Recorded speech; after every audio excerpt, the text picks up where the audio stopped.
we have a certain type of monster, which is our short, and there's another terrific short that you're going to have a chance to see. And the director, Mike Mooring, is here, and his two actors are here. And this film, Mike, again, it was made out of Peterborough, Ontario. This is like the little film that could. This film's made for not very much money, but it is outstanding. And you'll have a chance to see it in a few minutes. And it had a chance to debut in Fantasia, and has been at many other festivals throughout North America. So I want to invite Mike Mooring and his two actors to the stage if they just want to say a few words about their film and the making of it before we get on with the program. So Mike and your stars.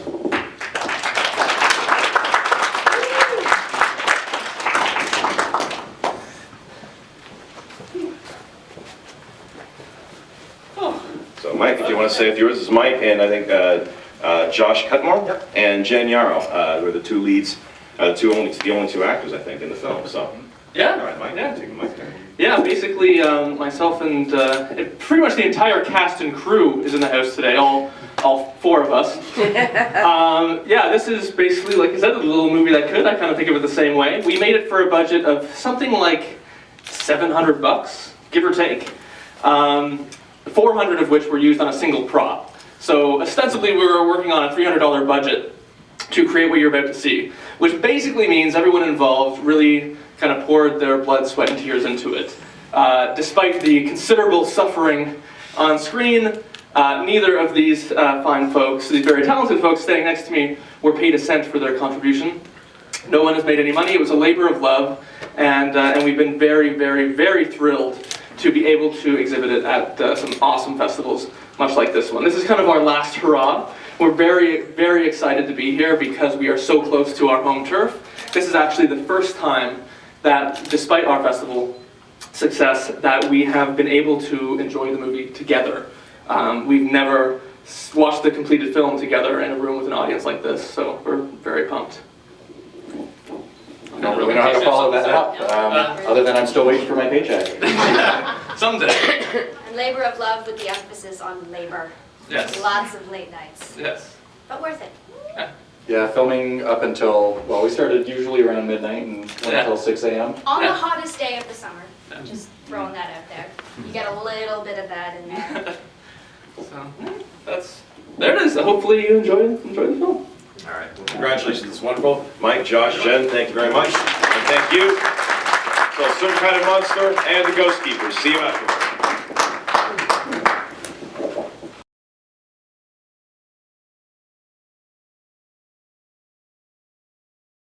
The Ghostkeepers certainly is fun, so bring to the stage writer, director, star Victor Brimstone, Anthony D.P. Mann.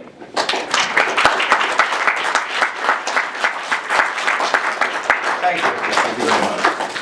Although Anthony, before, whoops, let's do there. I'm about to get stuck by something. Yeah, all filmmakers here at Blood and Snow get one of these. This is our bloody pin. I shall hold it for the photographers here. Cool. This is the bloody pin, so this is special. Don't give it away to anyone. It's like the green jacket at the Masters tournament. So we're giving. Mike Mooring's going to get one as well. So this is very exclusive, is what you're saying. Yes. It'll be on eBay in 10 minutes, I promise you. Excellent, excellent. Anyways, again, congratulations on the film. Thank you. And it's funny because I was watching it, and this is like the third time I've seen it. And we're both staged, and we're like, we almost don't need the mics. We're both staged. Yeah, I know. So just sit there and do this, but I'll use the mic anyways. Can you hear us in the back? Yeah. I'm so sorry. But anyways, it was funny. It was just that I get the film's got some really engaging characters. I want to ask you about your character first of all. Yeah. I liked how it referenced like it was the '80s horror films, and they mentioned like the female lead was like a penthouse pet, and the lead was kind of again a slumming, former really great British actor. And I was wondering, as you're writing that, I was like, were you basing that on anyone in particular? Or? Well, actually, at the time, this film started off as a stage play. It was a divorce project a few years ago, actually. And oddly enough, my ex-wife worked on the film, which is great.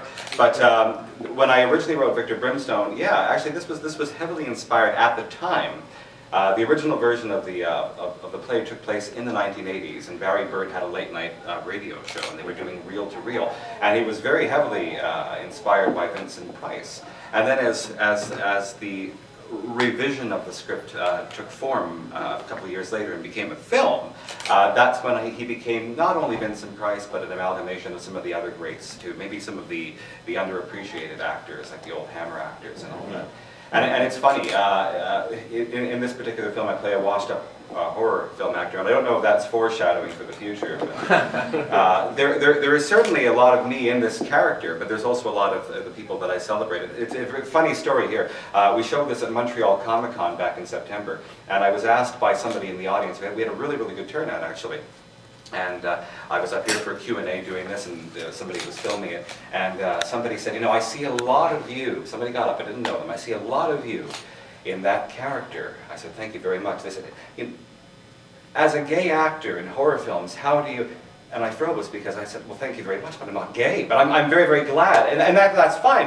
Half my cast is gay, and I have many gay friends, and that's wonderful. But I thought, wow, you're associating me with this particular character. I thought, you know, that's kind of cool.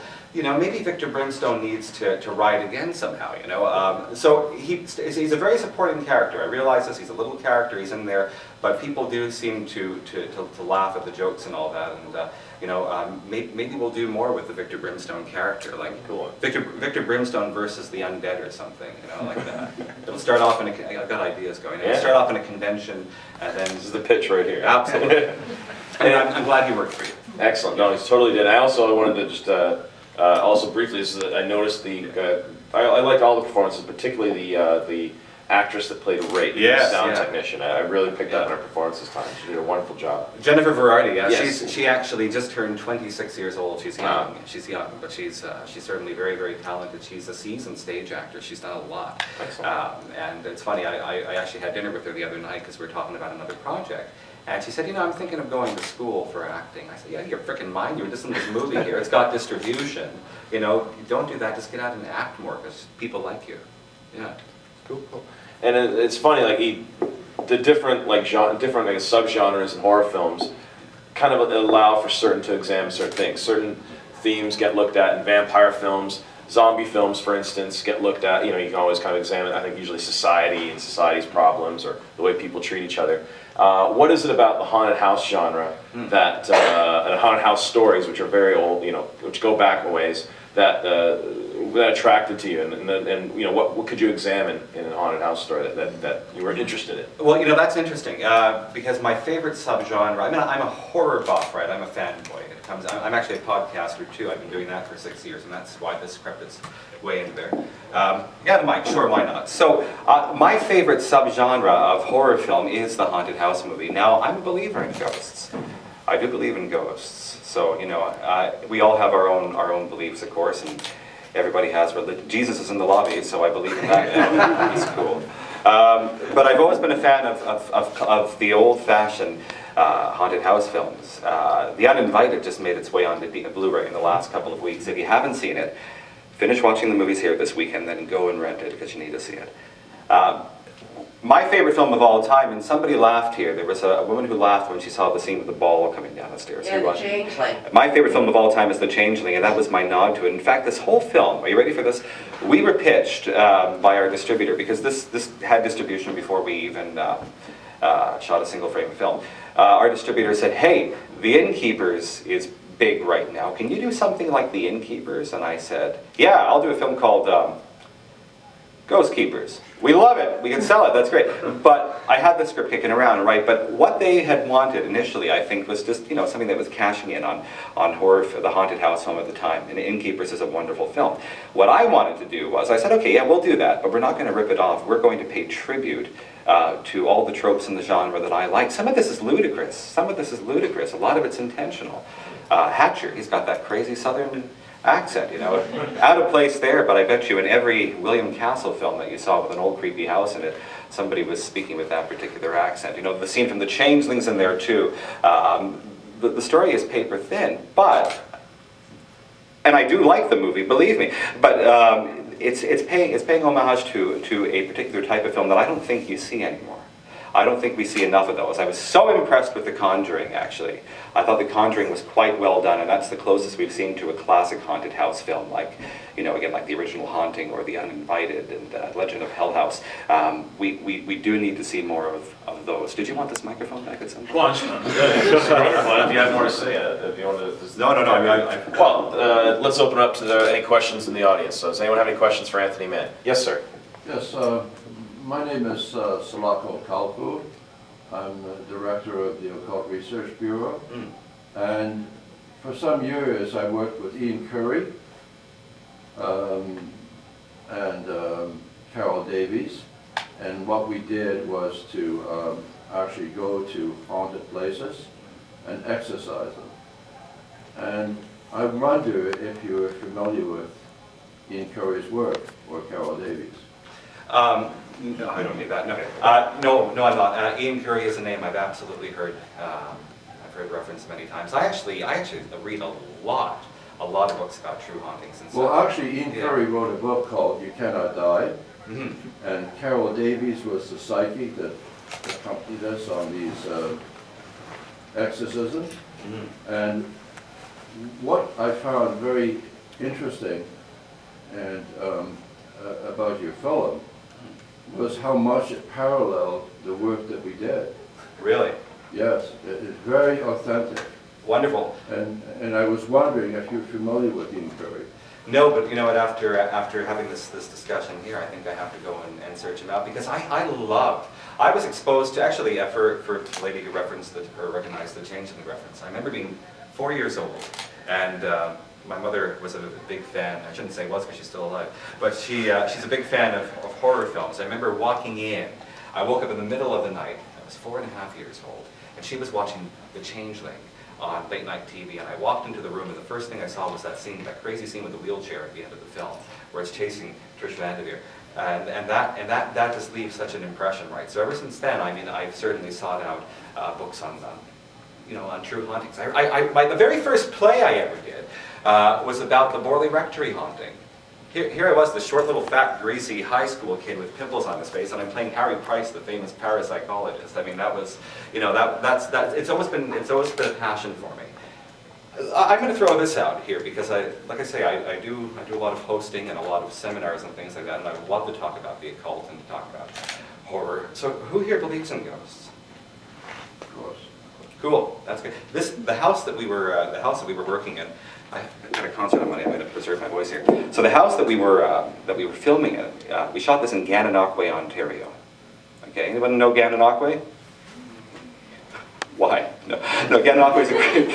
They have a population of 3. It's a wonderful place. Close to a provincial park. It is close to a provincial park, and that's right. No, it's a lovely place. Actually, it is. So we shot this house. At this house, it's 111 years old. It's an old bed and breakfast, and it's 3 stories tall plus this basement, and it's terrifying in there. We had access to it for a month, which was absolutely wonderful. We have this gentleman who works in the film, our films with us. He's from France.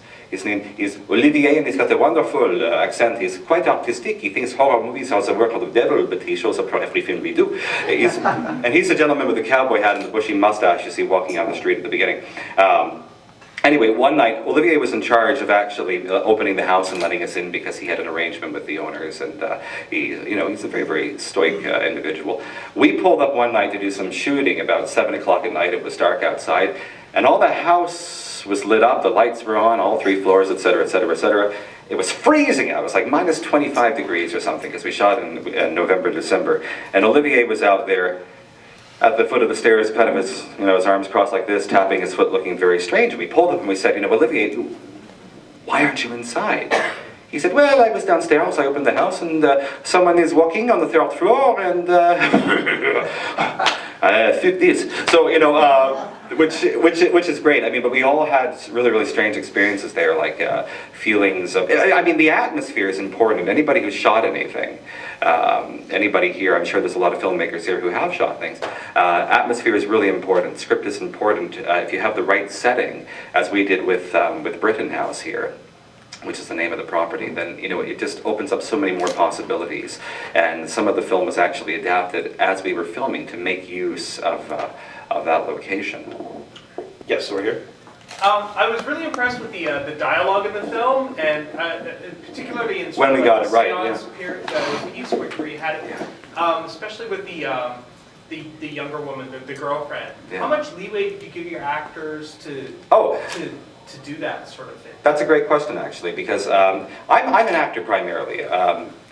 A few years ago, I had the opportunity to make a Sherlock Holmes film. I used to play Sherlock Holmes on radio in Montreal, and the Arthur Conan Doyle estate let us do this one-off film a couple of years ago, and it did so well that it went nowhere. But what was nice is that it attracted the attention of a producer in the States by the name of Bill Bossert, who cut me a check to shoot this Dracula film, which was the first film ever shot in Kingston, Ontario by Kingstonians to get a deal with a Hollywood-based distributor. I'm proud to say it's on DVD everywhere. I just got back from Cardiff, Wales a couple of weeks ago where I showed it there, and just because it's available everywhere, including Cardiff, Wales, doesn't mean that people are buying it everywhere, especially in Cardiff, Wales. But what it meant was, that we've moved on and we did this Ghostkeepers film, which is great, and we just finished a new Phantom of the Opera film, which you'll probably ask me a question about soon. But I'm an actor, and I realized a long time ago, and saying this in Toronto makes a lot of sense because there's so many people involved in the industry here. Instead of spending the time going from audition to audition and waiting for that call to come in, create the opportunity. Create the opportunity. And so I learned how to make a film, or something that closely resembles a film. And it gives me a chance to do my thing and to work with other actors. And as such, I understand the actor's plight. And a director, the best directors know or have to understand that their actors have their own areas of specialty, and that's bringing a story to life and bringing characters to life. You have to trust your actors to do their job, and sometimes that means that, yeah, you have to afford them leeway. And there was a lot of leeway. There was a lot of leeway, but you also have to know when to hone them back in as well when they get, rabid. They were really strong. They were. Yeah, especially the girlfriend character. Yeah, She was great. she was wonderful. Yeah. She was wonderful. That ham playing Victor Brimstone, though, he was a jackass. All right, yes, sir, again. What I'd like to say is that I was very impressed with your film, Thank you. and of all the horror films I've seen, it best represents what actually takes place in the field. I'm delighted to hear that. Psychological research into haunted houses, and the exorcism of these houses. So I was very, very impressed with the accuracy of your presentation. Thank you so much. That means the world to me, actually. That does mean the world to me. I really appreciate that. I do take that to heart. I just been told we had time for one last question. One last question. Okay, yes. Why did you set it in the States? Well, Tradition, I guess it's kind of like a Canadian film tradition, I guess. yeah. Pretty much, yeah. I did, somewhere in New England, right? Upstate something or other. I did absolutely, because it's more universal, because I hate to say it, and it has nothing to do with, the American market, because people aren't buying it anywhere, it's fine. Although you can buy it at HMV, just for the record, and it's on video on demand. Because people assume that Canadians have an accent, believe it or not. And I don't think we do, I don't think Canadians do have an accent, but there's this perception that we do. So if we set something in Canada, I know this sounds crazy, if we set something in Canada, people in the UK, or even people in the States, are going to expect to see something different. They don't realize how much, North Americans are all very much alike. So that was part of the reasoning, set it somewhere neutral. We didn't actually name the place. We've done the same thing with Phantom of the Opera, and I'll just mention that fast. We've just finished shooting a brand new Phantom of the Opera movie. I do play the Phantom because I look great behind a mask. And we actually did a 4-part TV series in Kingston and surrounding areas to cast our Christine. It's shot, it's got distribution, it'll be out everywhere. It goes back to the horror roots of Phantom of the Opera. So it's not the musical. It's going to be a really, really cool kind of Hammer-esque Universal Phantom. But we did the same thing. I'm actually setting everything in a specific town. Henceforward, every film that I do is going to be set in the town of Garnier. And Garnier somewhere in New England. That's kind of an idea that I have. I might grow out of it, but it's my idea right now. All right. Is that it? I think that's it. I've been told you got, but thank you very much. We've had a lot more conversation.